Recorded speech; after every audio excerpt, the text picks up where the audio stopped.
बताता हूँ, सुनिए। देखिए, mechanical properties of solid, second book का first chapter. Mechanical properties of solids में आप पढ़ोगे क्या, यहां आप इलास्टिक प्रॉपर्टीज पढ़ते हैं सॉलिड की। Elastic properties of solid. Solid की इलास्टिक प्रॉपर्टीज का क्या मतलब है? आपने एक सॉलिड रॉड ली, मान लीजिए आपने उस रॉड को स्ट्रेच कर दिया। जब आपने रॉड को स्ट्रेच किया तो रॉड की लेंथ बढ़ जाती है। जब आप उस रॉड को छोड़ोगे तो वो रॉड दोबारा वहीं आ जाएगी जहां से उसने शुरू किया था। ये आपने एक रॉड लिया, उसे ट्विस्ट कर दिया, आपने उस रॉड के शेप में कुछ चेंज कर दिया। जब आप उसे छोड़ेंगे तो वो रॉड दोबारा से वहीं आ जाएगी जहां से वो रॉड शुरू हुई थी। इसी तरह से आपने कुछ वॉल्यूम ले लिया, कुछ बॉल वॉल ले ली, उसे आपने कंप्रेस किया, वॉल्यूम चेंज हो गया, जब आप रिलीज करेंगे तो दोबारा वहीं आ जाएगा जहां से उसने शुरू किया था। These are elastic properties of solid. कि आपने चेंज किया, शेप चेंज किया, लेंथ चेंज करी, वॉल्यूम चेंज करी और दोबारा वहीं आ जाए जहां से उसने शुरू किया। अब इसमें कुछ छोटी छोटी सी टर्म्स आती हैं, जैसे जितने भी सॉलिड्स हैं,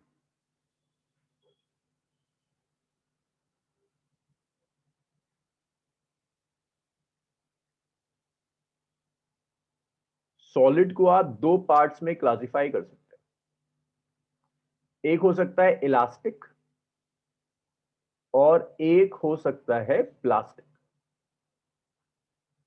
नाम बता रहा है, इलास्टिक का मतलब होता है वो सॉलिड जो अपनी ओरिजिनल कॉन्फ़िगरेशन को रीगेन कर ले।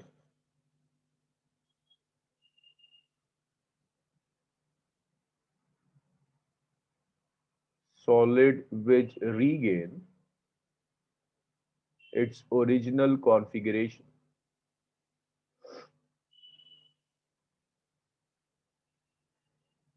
तो जो सॉलिड अपनी ओरिजिनल कॉन्फ़िगरेशन रीगेन कर लेता है उसे आप क्या कहेंगे? इलास्टिक। प्लास्टिक वो सॉलिड्स होंगे जो अपनी ओरिजिनल कॉन्फ़िगरेशन रीगेन नहीं कर पाएंगे। तो इलास्टिक का एग्जाम्पल देखिए, जैसे स्टील है, स्टील इलास्टिक है भाई। आप स्टील को जैसे आप लोगों को लगता है कि स्टील में कोई चेंज नहीं आ सकता, लेकिन स्टील इलास्टिक है। अगर आप स्टील को थोड़ा सा फोल्ड कर दें और छोड़ दें तो दोबारा उसी जगह आ जाएगा जहां से चला था। ये जितनी भी बिल्डिंग्स वगैरह बनती है ना, ये स्टील की इलास्टिसिटी पर बनती है। जो सरिया डलता है स्टील है ना, तो होता क्या है, बिल्डिंग में जब लोड पड़ता है, लाइक आपके घर में आप किसी एक फ्लोर पर बहुत ज्यादा लोग बैठे हुए हैं तो उस बिल्डिंग पर लोड पड़ता है, तो वो जो सरिया है, वो जो स्टील है, वो पहले ऐसा था, वो स्टील ऐसे कर्व्ड हो जाता है, तो ऐसे कर्व्ड हो जाता है। So that is basically elastic properties. Next देखिए, प्लास्टिक प्रॉपर्टीज। प्लास्टिक प्रॉपर्टीज में सॉलिड अपनी ओरिजिनल कॉन्फ़िगरेशन रीगेन नहीं करेगा।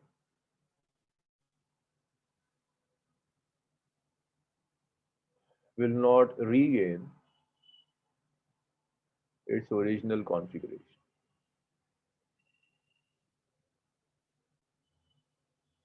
जैसे वैक्स होती है, मोम होता है, कोई मोमबत्ती है, वैक्स है ना, उसको आपने गर्म किया, उसको खींच के छोड़ दिया, आप जहां छोड़ोगे वो वहीं रुक जाएगा।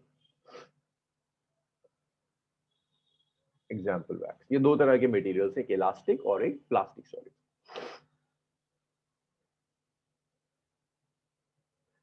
इसके बाद नेक्स्ट देखिए, यहां पर हम एक टर्म और यूज करते हैं जिसे कहते हैं, अब देखो इलास्टिसिटी होती क्यों, क्यों सॉलिड्स में इलास्टिसिटी आती है?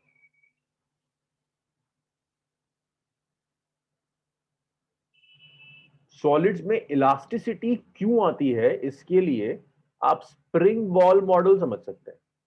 Spring ball model. सॉलिड्स की इलास्टिसिटी समझने के लिए आप स्प्रिंग बॉल मॉडल यूज कर सकते हैं। देखिए, स्प्रिंग बॉल मॉडल का क्या मतलब है, आपने क्यूब लिया हुआ है,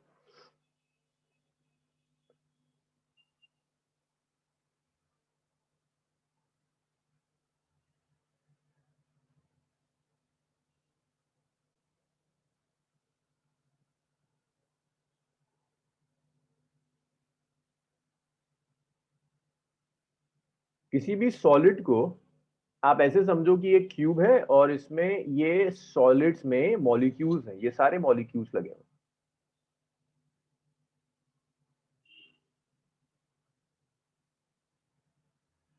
ये सारे मॉलिक्यूल्स हैं। एक मॉलिक्यूल और दूसरे मॉलिक्यूल के बीच में स्प्रिंग लगी हुई एक और दूसरे मॉलिक्यूल के बीच में स्प्रिंग लगी हुई है। जैसे मैं स्प्रिंग ले रहा हूं ना, एक्चुअल में ये स्प्रिंग का काम बॉन्ड्स करते हैं। जो आप बॉन्ड्स पढ़ते हैं केमिस्ट्री में, ये वो बॉन्ड्स हैं जिन्होंने अलग अलग एटम्स को कनेक्ट किया। ये स्प्रिंग बॉल मॉडल है कि सॉलिड इस तरह का होता है। आपने कोई भी सॉलिड ले लिया, उसका एक क्रिस्टल स्ट्रक्चर होगा। क्रिस्टल स्ट्रक्चर में क्या होगा, एटम्स होंगे जो एक दूसरे से बॉन्ड से रिलेटेड होंगे, बॉन्ड से जुड़े हुए हों। बॉन्ड्स का काम कुछ वैसे ही होगा,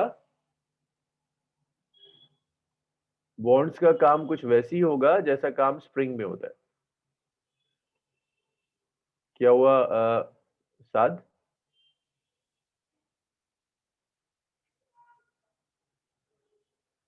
अच्छा, करिए करिए करिए। बॉन्ड्स का काम, ठीक है साथ करिए, मैं आपको अलाउ करता हूं। बॉन्ड्स का काम कुछ वैसे ही है जैसा स्प्रिंग का काम होता है। अब आप मुझे बताइए, अगर आप स्प्रिंग को खींच देते हैं, आपने स्प्रिंग ली और स्प्रिंग को खींच लिया, इस सॉलिड से ना, इसको, इन सारे मॉलिक्यूल्स को खींचा आपने, यहां तक खींच के ले गए और रिलीज किया, अब क्या होगा? ये जहां आपने खींच के छोड़ा, लाइक ये पोजीशन 1 थी, आप खींच के इसे पोजीशन 2 पर ले गए, तो आपको क्या लगता है, ये पोजीशन 2 पर ही रहेगा या वापस पोजीशन 1 पर आ जाएगा? हाँ देखो, अब आंसर आने शुरू होते हैं। बस अभी 3-4 लोगों क्या है। हाँ, पोजीशन 1 पर ये वापस आ जाएगा। पोजीशन 1 पर वापस आने का क्या मतलब है, ये अपनी ओरिजिनल कॉन्फ़िगरेशन रीगेन कर रहा है। यही इलास्टिसिटी का रीजन, कि जब आप कोई सॉलिड लेते हैं ना, तो बिल्कुल इसी तरह से मॉलिक्यूल्स हैं, मॉलिक्यूल्स के बीच में बॉन्ड्स हैं, आप खींचोगे तो वो बॉन्ड्स कोशिश करेंगे, जैसे ही आपने छोड़ा कि भाई वहीं ले आओ जहां से चला था। That's the cause of elasticity. तो स्प्रिंग बॉल मॉडल से समझ में आता है। ये जो बॉल्स मैंने बनाई है, ये सॉलिड्स में एटम्स है। जो स्प्रिंग्स मैंने बनाई है, सॉलिड्स में बॉन्ड्स हैं आपके। तो ऐसे आप कनेक्ट कर सकते हैं, okay, bonds, atoms, bonds, springs, balls, atoms, ऐसे आप कनेक्ट कर लो भाई। कॉज ऑफ इलास्टिसिटी समझ में आया?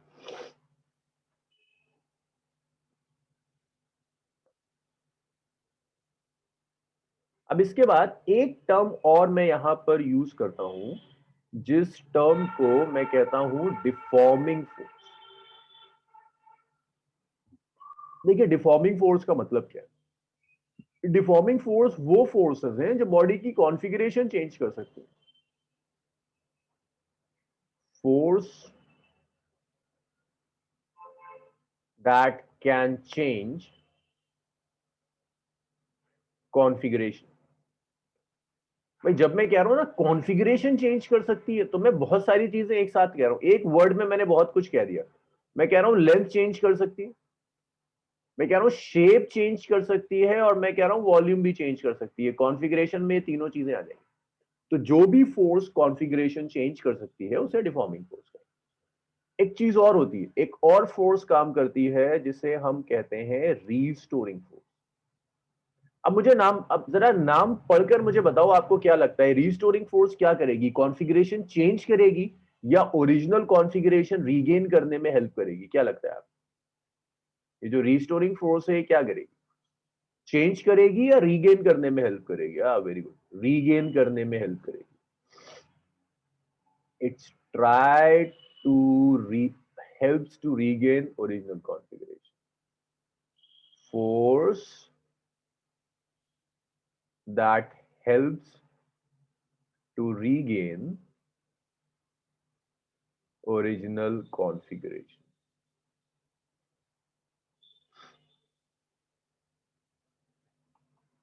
तो वो फोर्स जो ओरिजिनल कॉन्फ़िगरेशन रीगेन करने में हेल्प करेगी, that particular force is known as restoring force. ये रीस्टोरिंग फोर्स है जो ओरिजिनल कॉन्फ़िगरेशन रीगेन करने में हेल्प करती है। डिफॉर्मिंग फोर्स हो गया, रीस्टोरिंग फोर्स हो गया। इसके बाद नेक्स्ट देखिए, डिफॉर्मिंग और रीस्टोरिंग के बाद नेक्स्ट आता है आपका, डिफॉर्मिंग फोर्स आ गया, रीस्टोरिंग फोर्स आ गया। अब समझिए स्ट्रेस क्या चीज है। अभी मैं वापस आऊंगा, तब आप लिख लीजिएगा हर पॉइंट पे। बस मैं चाह रहा हूँ एक बार जो बेसिक डेफिनेशन है ना, वो आप सीख जाओ। स्ट्रेस क्या चीज है? मान लीजिए आपने एक बॉडी ली, रॉड मान लेते हैं, ज्यादातर काम हम रॉड के साथ ही करेंगे। रॉड है, area of cross section of the rod is a, the length of the rod is L. आपने इस रॉड के ऊपर एक फोर्स अप्लाई करी, भाई जब आप फोर्स अप्लाई करेंगे तो रॉड की लेंथ नेचुरल सी बात है बढ़ जाएगी। लेंथ में इतना इंक्रीमेंट आया डेल्टा एल। जो फोर्स आपने अप्लाई करी थी दैट फोर्स इज एफ। ये है आपकी डिफॉर्मिंग फोर्स। जैसे ही आप डिफॉर्मिंग फोर्स अप्लाई करेंगे, इस रॉड के अंदर एक रीस्टोरिंग फोर्स डेवलप होगी। और ये चीज याद रखिएगा, डिफॉर्मिंग फोर्स और रीस्टोरिंग फोर्स का मैग्नीट्यूड इक्वल होता है। जितनी आप डिफॉर्मिंग फोर्स देंगे उतनी ही रीस्टोरिंग फोर्स यहां डेवलप हो जाती है। दोनों फोर्सेस बराबर होती हैं, डिफॉर्मिंग और रीस्टोरिंग फोर्सेस, दोनों फोर्सेस बराबर। तो आप ऐसे लिख सकते हैं कि यहां जो स्ट्रेस है ना, it's restoring force by area, it's restoring force divided by area.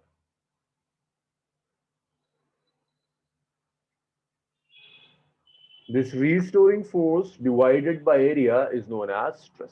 ऐसे आप स्ट्रेस कैलकुलेट करेंगे। और याद रखना, रीस्टोरिंग फोर्स डिफॉर्मिंग फोर्स के इक्वल है। स्ट्रेस स्केलर है, एसआई यूनिट न्यूटन पर मीटर है, न्यूटन पर मीटर स्क्वायर।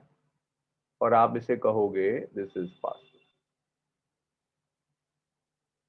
इट्स न्यूटन पर मीटर स्क्वायर। और आप इसे कहेंगे दिस इज पास्कल। इसे आप स्ट्रेस कहते हैं, ये स्ट्रेस है। स्ट्रेस के बाद नेक्स्ट क्वांटिटी। अब देखो टाइप्स ऑफ स्ट्रेस देखना।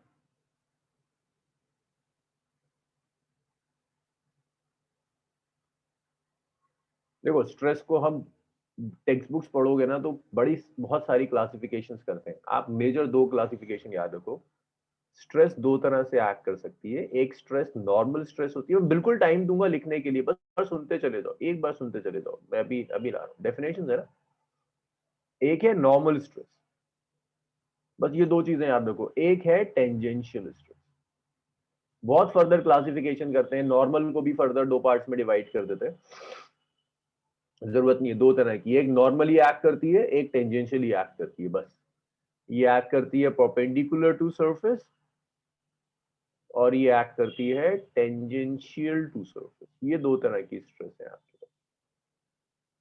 चलिए अब लिखना शुरू कीजिए, यहाँ से हाँ, अब लिखना शुरू कीजिए। और जब आप इतना लिख लें तो मुझे बताइए।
चलिए लिख लिया, इसको लिखिए।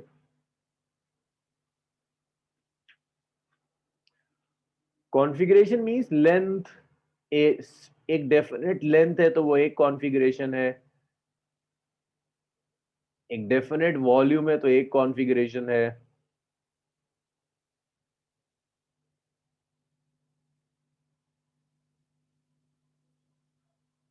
बिल्कुल हमदा, लेंथ चेंज होगी।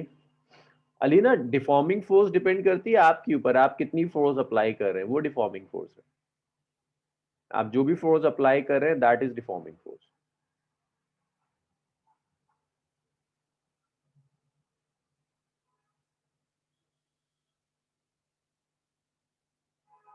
हमदा, यस, रॉड चेंज होगी तो एरिया भी चेंज होगा, लेकिन हम ये कह रहे हैं एरिया में जो चेंज है वो कम है, इसीलिए मैंने भी एरिया का चेंज कंसीडर नहीं किया। पॉइजंस रेशियो एक चीज आती है जब हम एरिया में चेंज लेते हैं। आप बिल्कुल सही कह रही हैं, एरिया में भी आइडियली चेंज होगा।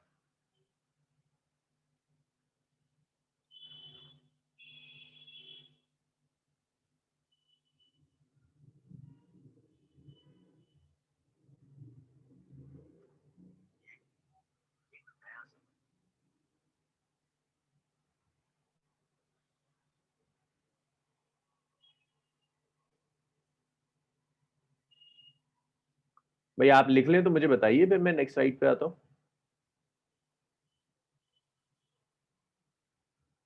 वॉल्यूम है, जी जी जी जी मरियम, वॉल्यूम है।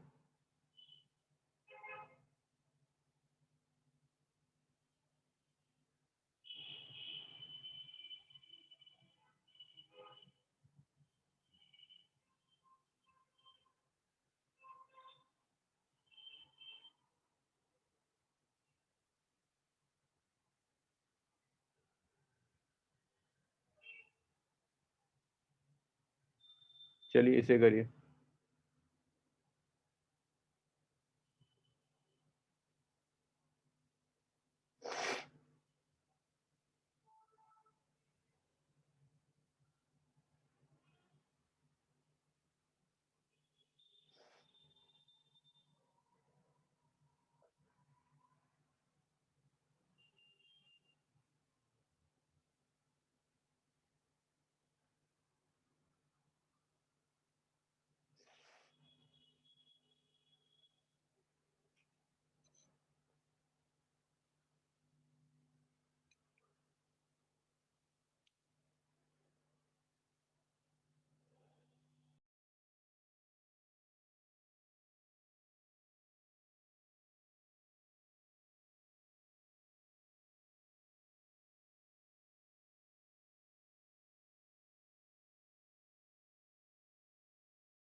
मैं लिख लिया मुबशरा।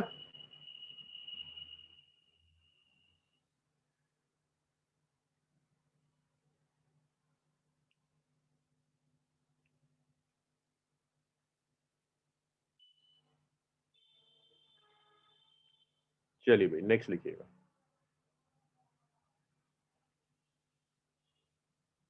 इसे लिख लीजिए।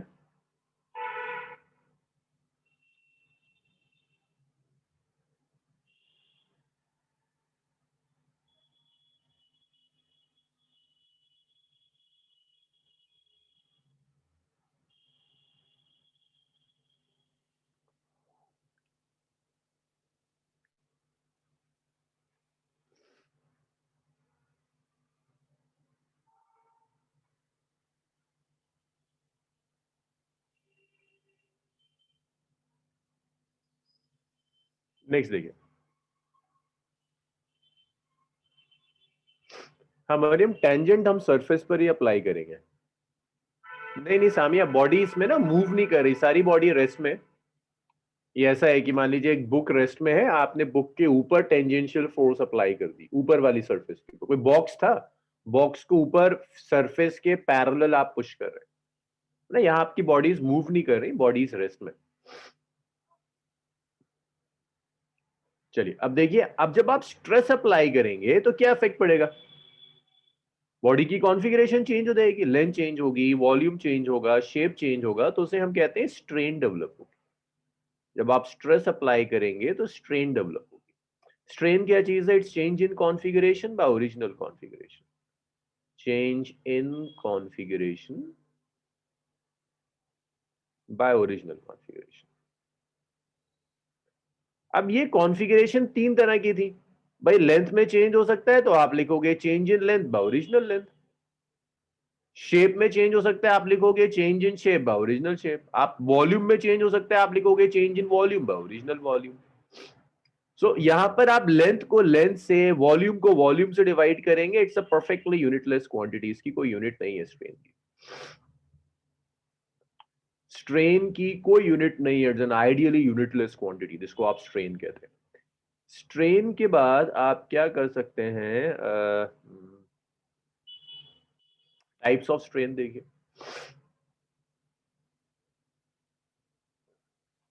टाइप्स ऑफ स्ट्रेन देखिए। दो टाइप की स्ट्रेन्स, तीन टाइप की इनफेक्ट स्ट्रेन होती है। तीन तरह की स्ट्रेन हैं आपके पास। पहले टाइप की जो स्ट्रेन है उसे आप कहते हैं लॉन्गिट्यूडिनल स्ट्रेन। यहां नाम बता रहे हैं ना, लेंथ में चेंज आएगा, लॉन्गिट्यूडिनल स्ट्रेन। शेप में अगर चेंज आएगा उसे शियरिंग स्ट्रेन भी कहते हैं। शेयरिंग स्ट्रेन भी नाम है। शेयरिंग स्ट्रेन को टेंजेंशियल स्ट्रेन भी कहते हैं। ये सब शेप में चेंज से रिलेटेड है। टेंजेंशियल स्ट्रेन भी कहते हैं। शेयरिंग स्ट्रेन हो गया, टेंजेंशियल स्ट्रेन हो गया। इसके बाद एक और है, वॉल्यूम में चेंज हो सकता है, volumetric strain. It's volumetric strain. तो ये तीन तरह की स्ट्रेन्स है ना, लॉन्गिट्यूडनल लेंथ में चेंज, शेयरिंग शेप में चेंज, वॉल्यूमेट्रिक स्ट्रेन वॉल्यूम में चेंज।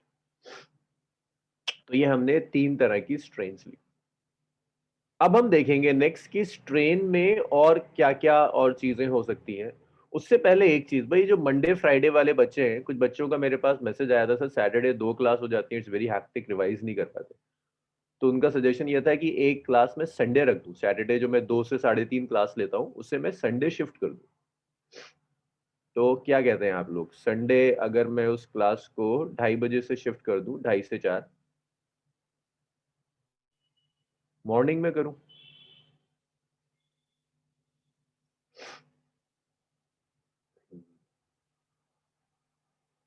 अच्छा, संडे फ्री चाहिए। ये ना तुम लोग मुझे फंसा देते हो, फिर मैं अब पोलिंग ही करूंगा। अच्छा, संडे सेल्फ स्टडी करनी होती है। चलो भाई ठीक है, संडे सेल्फ स्टडी करो। लिखो लिखो लिखो, इतना लिख लो, फिर हुक्स लो वगैरह देखते हैं।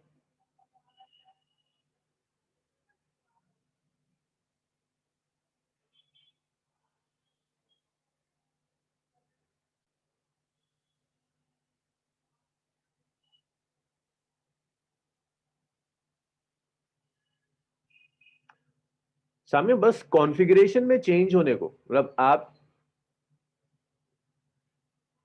अभी, अब नहीं नहीं भाई, जब तुम लोग तैयार नहीं हो तो दोपहर को क्लास लेंगे, 2 से 3.5 क्लास लेंगे, फिर संडे तो तैयार ही नहीं हो रहे एक दो बच्चों के अलावा कोई। सैटरडे लेंगे, 2 से 3.5 क्लास लेंगे, संडे नहीं रखता। हम्म। सामिया देखो, सामिया रहो, स्ट्रेन ऐसी चीज नहीं है जो आपको दिख रही है। स्ट्रेन का मतलब सिर्फ ये, आपने एक रॉड ली, उसकी लेंथ में चेंज कर दिया, तो जो लेंथ में जो चेंज आया ना, जितना ज्यादा चेंज आएगा उतनी ज्यादा स्ट्रेन डेवलप हुई। बस उस चेंज इन लेंथ को हम स्ट्रेन कहते हैं। कैलकुलेट कैसे कर रहे हैं? लेंथ में change divided by original length. या आपने एक बॉडी ली, उसका कुछ वॉल्यूम था, उसे कंप्रेस कर दिया। जब आपने उसे कंप्रेस कर दिया तो वॉल्यूम कम हो गया। जब आप एक बॉडी को लोगे और कंप्रेस कर दोगे तो वॉल्यूम कम हो जाएगा, चेंज आएगा ना वॉल्यूम में। तो that change in volume divided by original volume, उसे आप फिर से स्ट्रेन कह देंगे। तो ये स्ट्रेन है, change in length by original length, change in volume by original volume, इस तरह की चीजों को आप स्ट्रेन कहते हैं। जी दानिश, हाइड्रोलिक स्ट्रेस में वॉल्यूम चेंज होगा, वाटर कंप्रेस होता है, लिक्विड कंप्रेस होगा।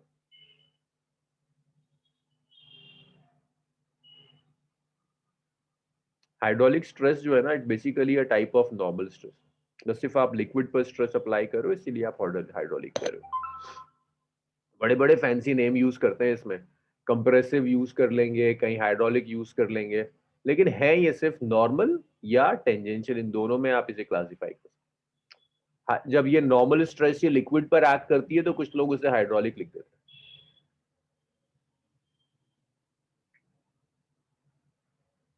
इतना लिख लिया आप लोगों ने?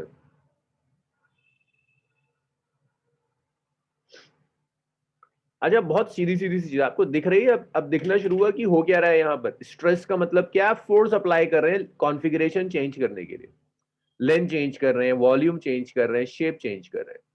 और जब शेप, लेंथ या वॉल्यूम में कुछ चेंज आया तो आपने कहा स्ट्रेन डेवलप हो गई। तो फोर्स अप्लाई कर रहे हो उसे हम कहेंगे स्ट्रेस अप्लाई कर रहे हैं। कॉन्फ़िगरेशन में चेंज हो रहा है उसे कह रहे हैं स्ट्रेन डेवलप हो रही है। अब एक बात बताइए, अगर मैं स्ट्रेस बढ़ाऊंगा तो स्ट्रेन पर आपके अकॉर्डिंग क्या फर्क पड़ना चाहिए? कोई फर्क नहीं पड़ेगा। बढ़ जाएगी स्ट्रेन, कम हो जाएगी? क्या लगता है आपको? सात कहता है कोई फर्क नहीं पड़ेगा। अच्छा, साजिद के अकॉर्डिंग बढ़ जाएगा। मुबश्शिर भी कहता है बढ़ जाएगा, बढ़ जाएगा। अरे शायद एक बात बताओ मुझे, मैं तुम्हें एक रॉड दूं, हमसे कहूं मैं फोर्स अप्लाई करो और बढ़ाते चले जाओ फोर्स, तो रॉड की कॉन्फ़िगरेशन क्या लेंथ बढ़ती नहीं चली जाएगी? क्या लगता है सर? तुमने एक रॉड लो, उस पर फोर्स अप्लाई करो, खींचते चले जाओ रॉड को, क्या लगता है रॉड की लेंथ इंक्रीज नहीं होती चली जाएगी?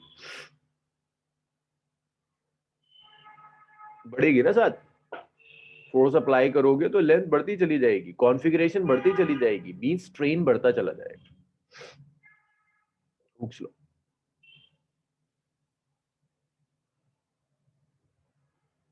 हुक्स लॉ कहता है कि within elastic limit,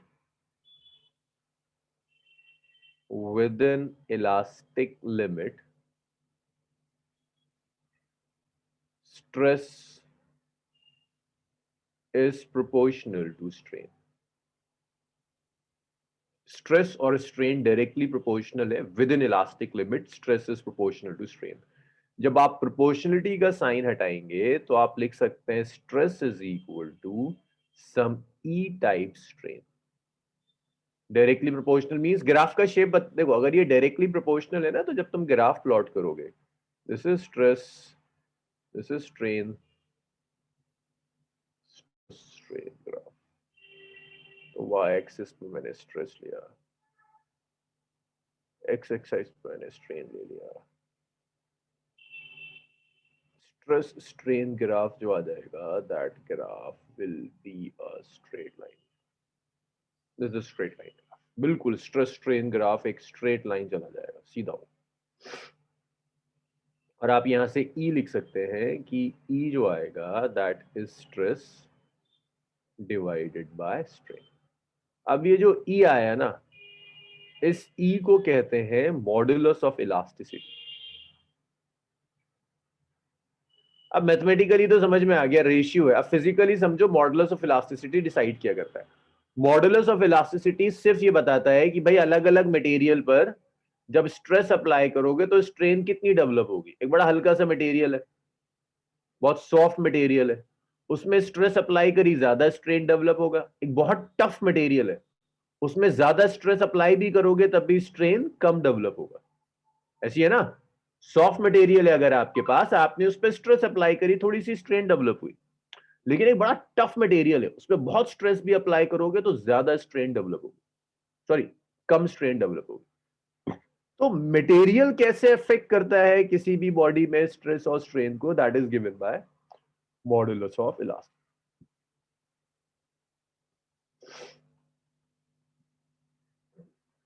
effect of nature of material।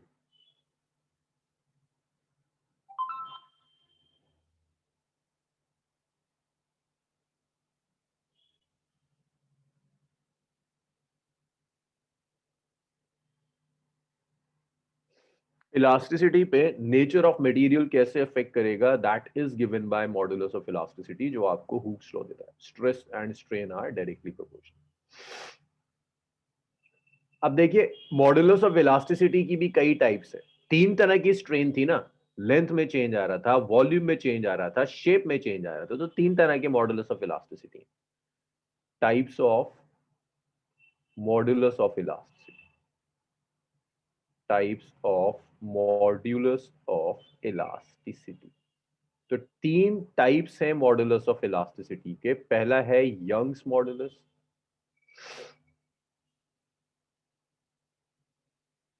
पहला है यंग्स मॉडुलस, दूसरा है बल्क मॉडुलस,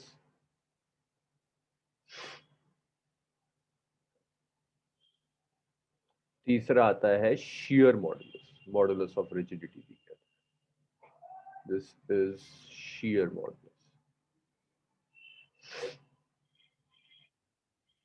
इसे modulus of rigidity भी कहते हैं। modulus of rigidity,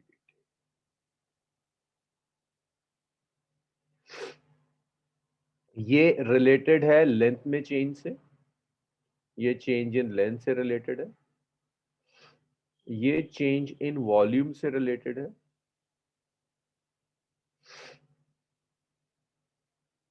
ये चेंज इन शेप से रिलेटेड, चेंज इन शेप से रिलेटेड है। तीन तरह के मॉडुलस हैं, Young's modulus, bulk modulus and modulus of elasticity.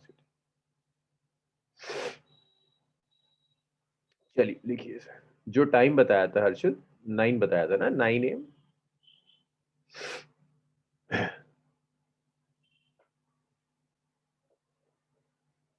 Thursday announce तो किया था मैंने टाइम। चलिए लिख लीजिए सर।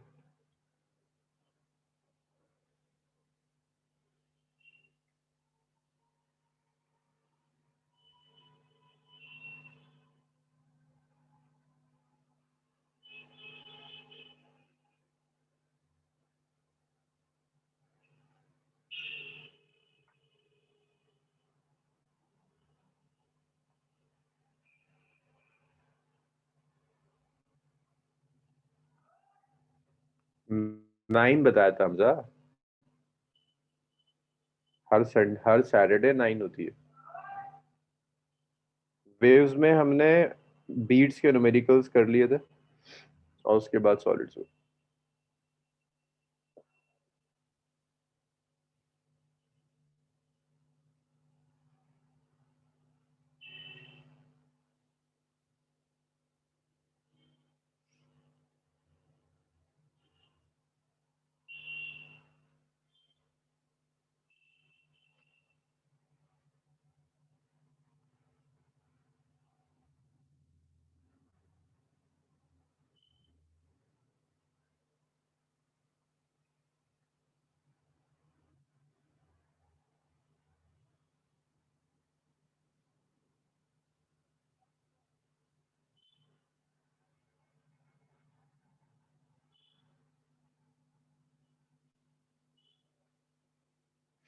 चलिए लिख लिया सबने।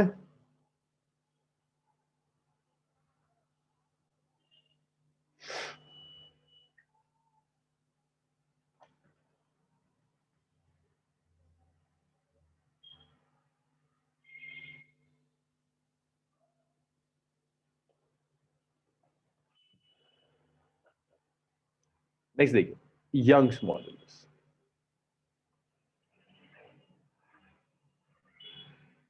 यंग्स मॉडुलस, तो देखिए यंग्स मॉडुलस रिलेटेड है चेंज इन लेंथ से। जब लेंथ में चेंज होगा तब आप यंग्स मॉडुलस लें। तो यंग्स मॉडुलस में आपने क्या करा भाई, आपने एक रॉड ली,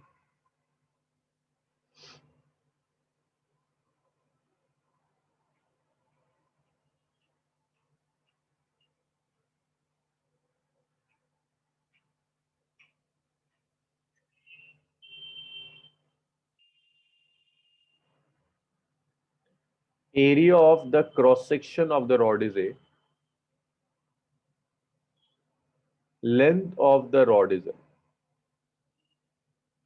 आप इस रॉड के ऊपर कुछ फोर्स अप्लाई कर रहे हो, फोर्स एफ। ये एफ फोर्स आपने इस रॉड के ऊपर अप्लाई कर, इस फोर्स की वजह से होगा क्या,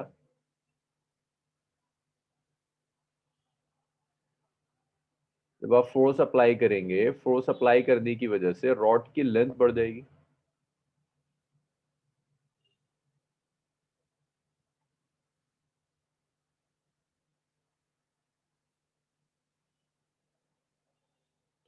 लेंथ में जो चेंज आया, that change is delta L. तो आप इसे ऐसे लिखोगे, यंग्स मॉडुलस को y से रिप्रेजेंट करते हैं। This is the ratio of normal stress, ratio of normal stress and longitudinal stress.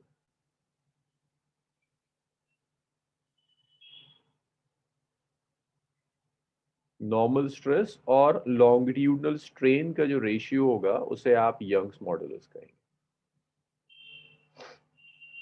देखिए नॉर्मल स्ट्रेस हम कैलकुलेट कैसे करेंगे। Normal stress is basically force divided by area. जो भी आपने फोर्स अप्लाई करी और ए एरिया, ए याद रखिएगा area of cross section, A is area of cross section. और ये देखिए लॉन्गिट्यूडनल स्ट्रेन,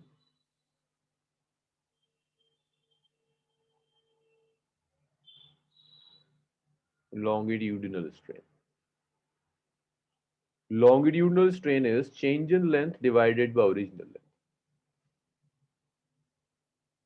तो जब आप यहाँ यंग्स मॉडुलस कैलकुलेट करेंगे, this is normal stress which is force upon area, longitudinal strain which is change in length divided by original, ये Young's modulus. भाई बताइए ये आया समझ में। यंग्स मॉडुलस पे न्यूमेरिकल्स करेंगे फिर। इसकी एसआई यूनिट होती है न्यूटन पर मीटर स्क्वायर। क्योंकि देखिए लॉन्गिट्यूडनल स्ट्रेन की तो कोई यूनिट नहीं है, जो भी स्ट्रेस की यूनिट होगी न्यूटन पर मीटर स्क्वायर।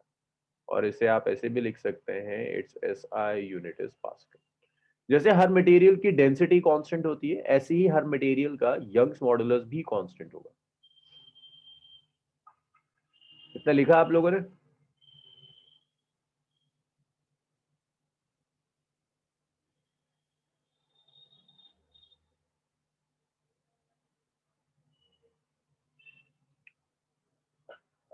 चलिए कुछ न्यूमेरिकल्स करते हैं।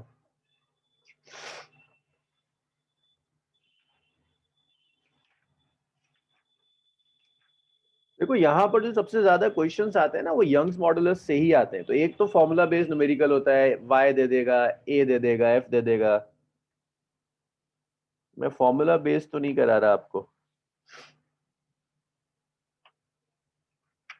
भाई लिख लिया आप लोगों ने, रब कर दूं इसे।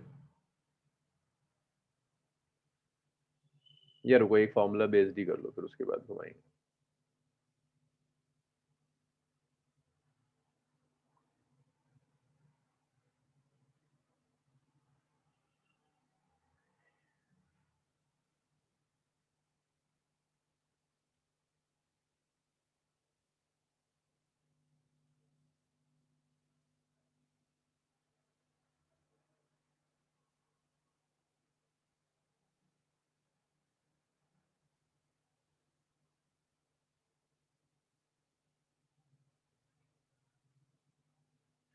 तो देखो रेडियस दिया है, रेडियस से आप एरिया ऑफ क्रॉस सेक्शन निकाल सकते हैं। टोटल लेंथ दी है,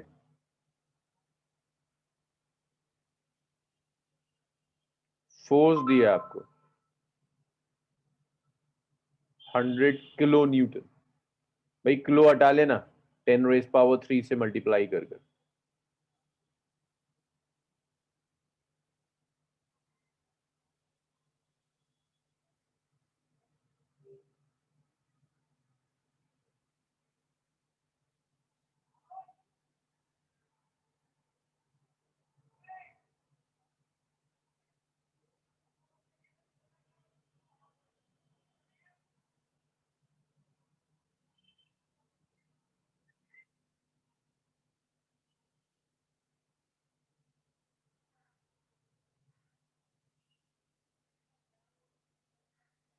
करिए जरा, सॉल्व करिए, सॉल्व करिए और मुझे आंसर्स बताते जाइए।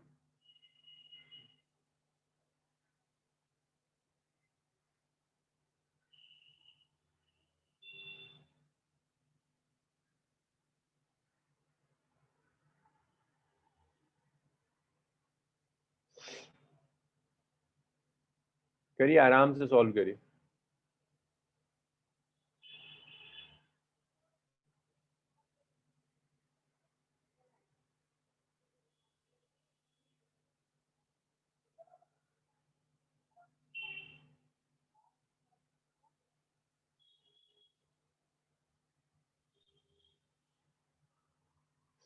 भाई इतना हो जाए तो मुझे बताइएगा।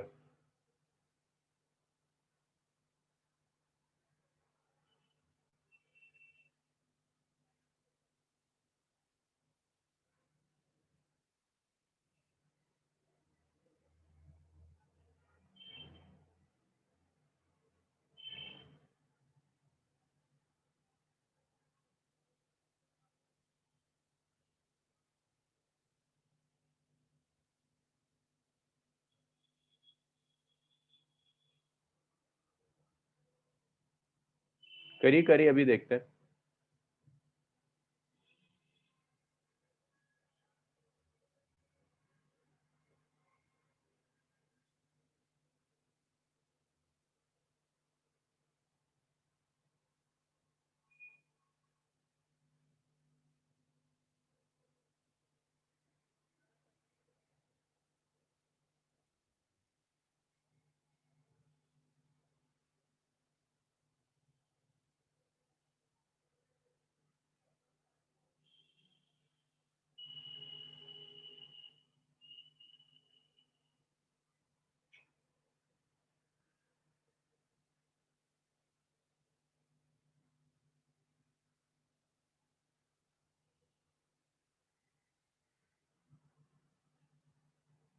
साजिद मैं अभी चेक करता हूँ यार, मेरे पास ना एग्जैक्ट स्ट्रेस में गड़बड़ है साजिद। एरिया आपको पाई आर स्क्वायर से लेना पड़ेगा ना भाई। अगर परेशानी आ रही है बताइए, मैं सॉल्व करता हूँ। और ये किलो न्यूटन है, 1000 से मल्टीप्लाई कर देना इसे।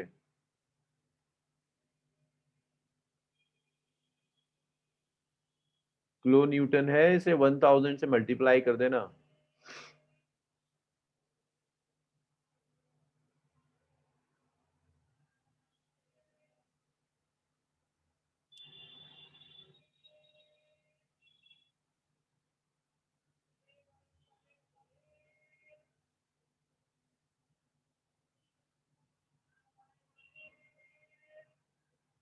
साजिद तुमने ठीक से चेक किया है?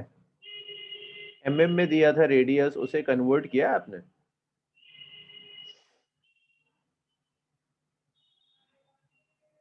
आप लोग मतलब कैलकुलेट भी गलत कर रहे हो। हमदा का कुछ सही है, वो सिर्फ मल्टीप्लाई और डिवाइड करना है, उसमें भी गड़बड़ कर रहे हैं।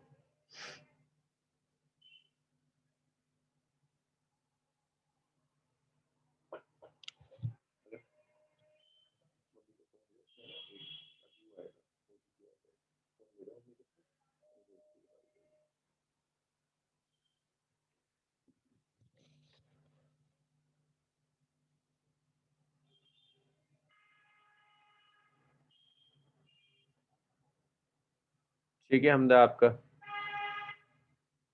2 मिनट और वेट कर रहा हूँ मैं।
चलिए 1 मिनट और लीजिए, उसके बाद फिर मैं करता हूँ।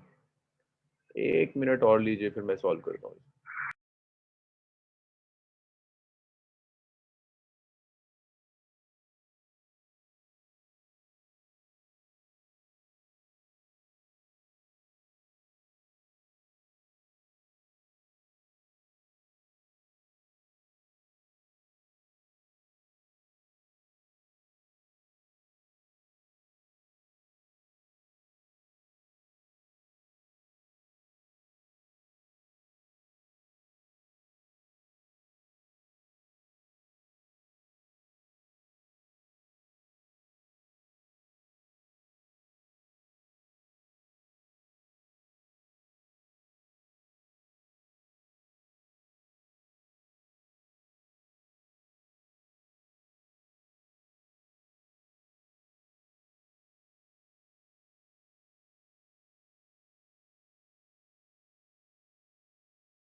एक मिनट साथ, बस जरा सा कुछ इशू हो रहा है, बस 1 मिनट रुक जाओ, अभी उसको करेक्ट ठीक कर।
हाँ भाई देखिए, सुनिए, तो आपको रॉड का रेडियस दिया हुआ है, कितना है? 10 mm। तो radius is 10 mm, which is 10 into 10 raised to the power -3 meter, which is 10 raised to the power -2 meter। ये रेडियस है। लेंथ है 1 metre. Length of the rod is 1 metre. Force है 100 kilo Newton.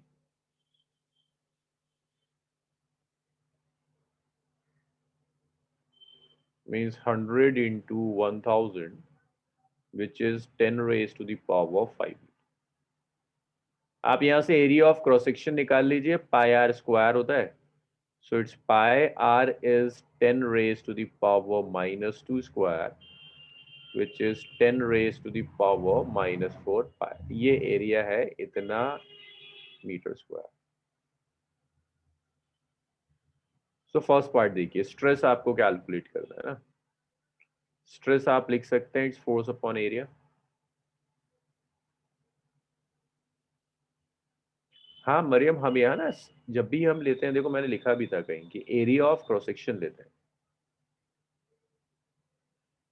A is area of cross section. Cross section means ये वाला area, ends का area. Cross sectional area तो circular ही होगा, पाई आर स्क्वायर.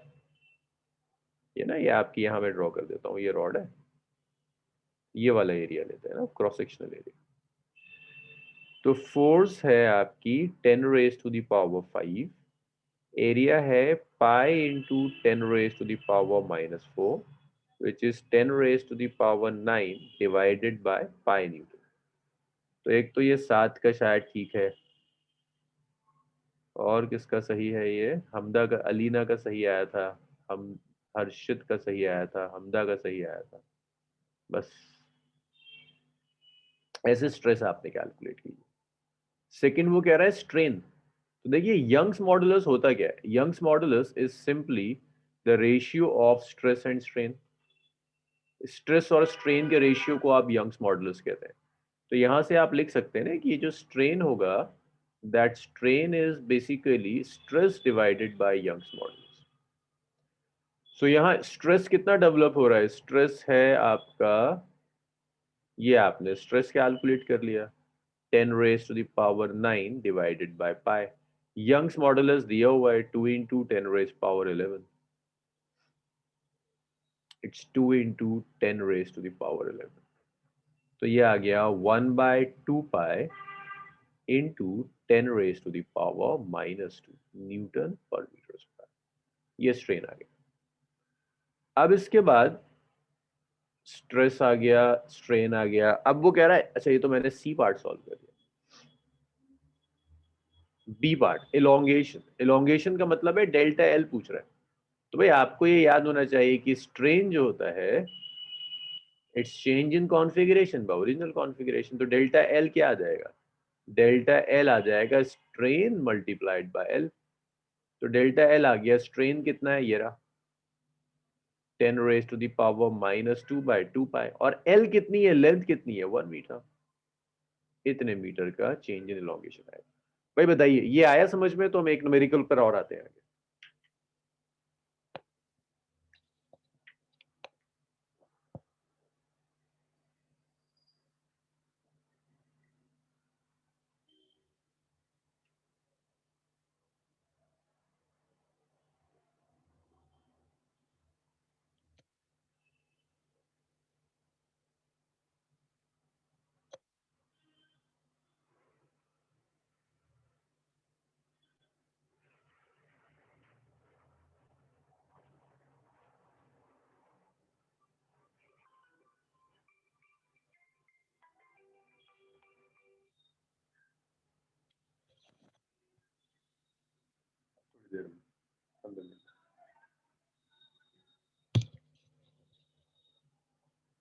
चलिए नेक्स्ट देखिए.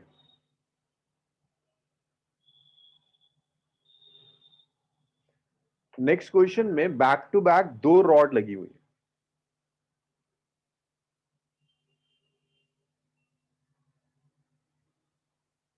A composite wire of uniform diameter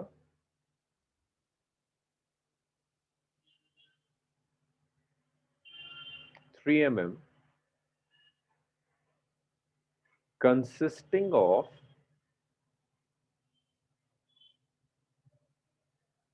a copper wire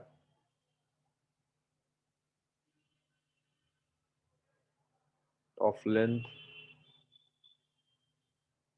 2.2 meter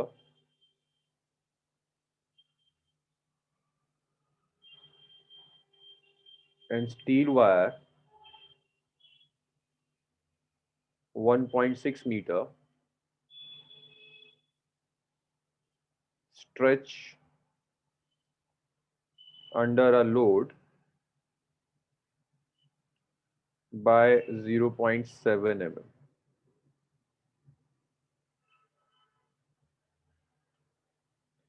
Calculate the load given Young's modulus दिया है कॉपर का 1.1 into 10 raise to the power 11 pascals और Young's modulus दिया है स्टील का this is 2 into 10 raise to the power 11 pascals. इसे जरा सा साथ में सॉल्व करते हैं। तो देखिए कॉम्पोजिट वायर है, कॉपर भी है और स्टील भी है, तो ये वायर को ऐसे बनी हुई है। देखिए वायर का कोई मास नहीं है, ना स्टील का मास दिया है ना कॉपर का मास दिया है, दोनों में से किसी का कोई मास नहीं है। तो ये स्टील है, यहां तक स्टील मान लो और इसके आगे फिर कॉपर लगा हुआ है, इसको कॉपर मान लेते हैं। ये स्टील,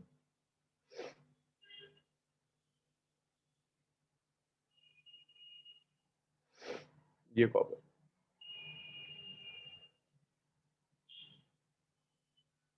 कॉपर वायर की जो लेंथ है, इसकी लेंथ है 2.2 मीटर और स्टील वायर की जो लेंथ है, इसकी लेंथ है 1.6 मीटर। तो ये दो वायर्स लगी हुई हैं, स्टील वायर भी है और कॉपर वायर भी।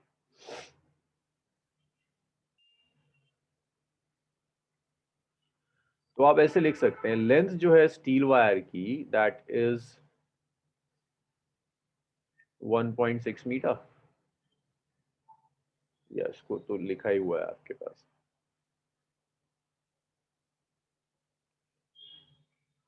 लोड आपसे पूछ रहा है,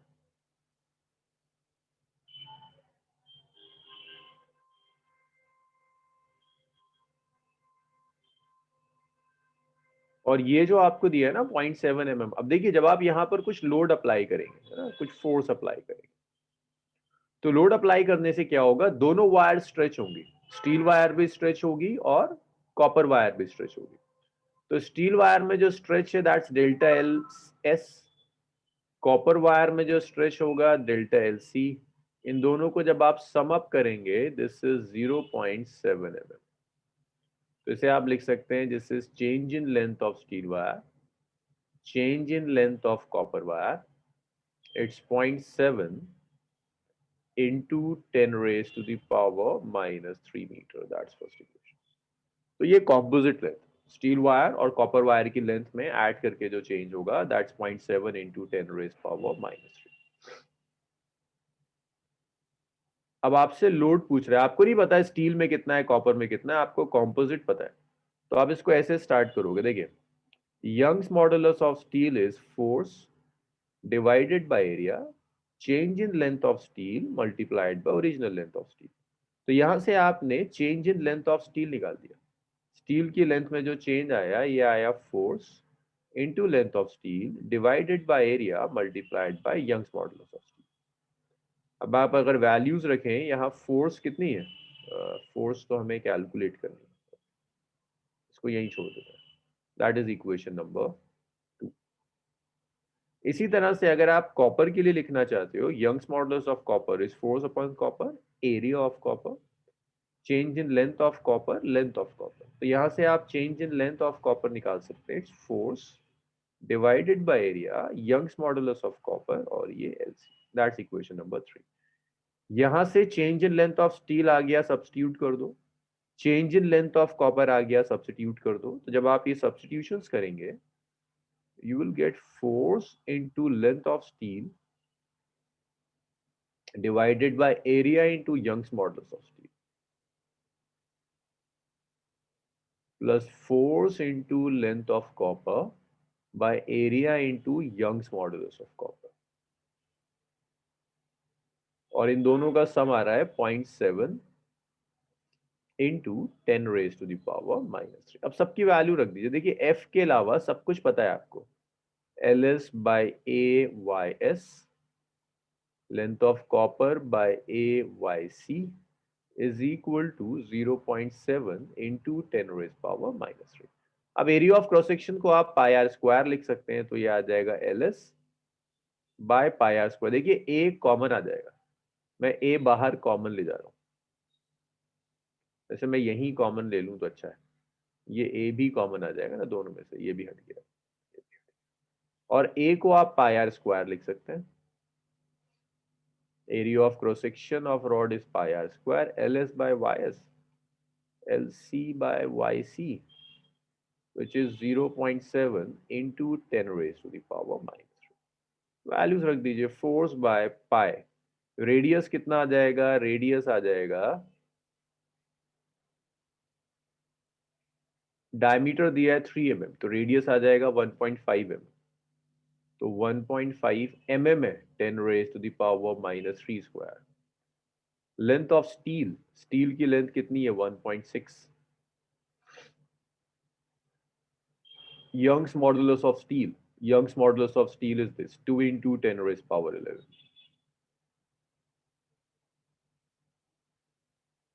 Length of copper. Copper की length is 2.2 meter.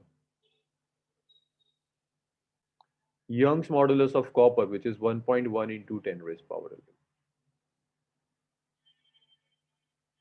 This is 0.7 into 10 raised to the power minus 3. अब एक इक्वेशन, एक वेरिएबल है f निकालना है आपको, ये काम आप करेंगे। चलिए इसे नोट कर लीजिए।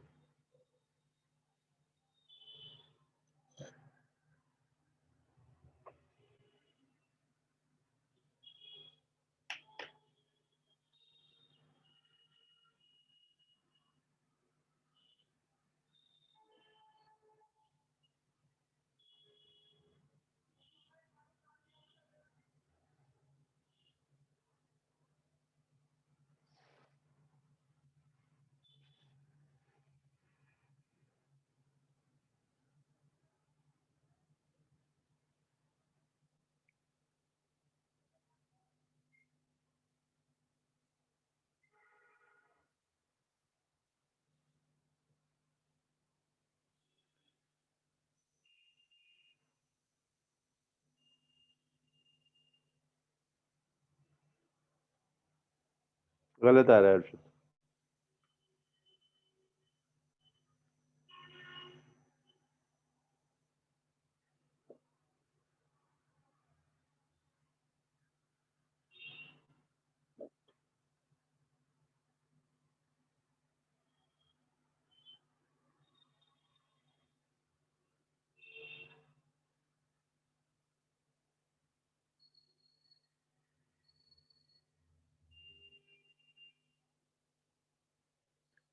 जी सामने it same for both the wire ना, composite wire of uniform diameter, composite wire पूरी वायर का डायमीटर सेम है, तो पूरी वायर का area of cross section same होगा।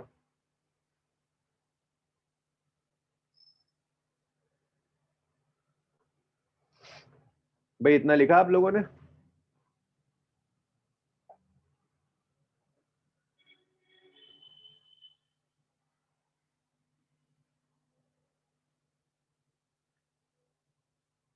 अच्छा, जो बच्चे 12 बजे आते थे, वो जो हम थोड़ा बहुत जेई और नीट वाला करते हैं, वो क्लास आज 12 बजे नहीं है, वो 1 बजे होगी।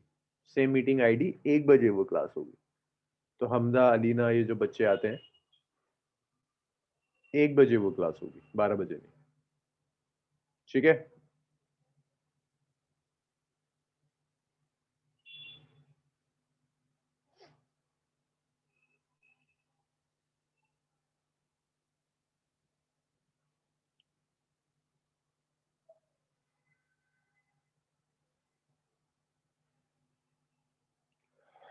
हर्षित 176 आंसर है बच्चे, 176 न्यूटन का जो आंसर है ना, दैट्स 176।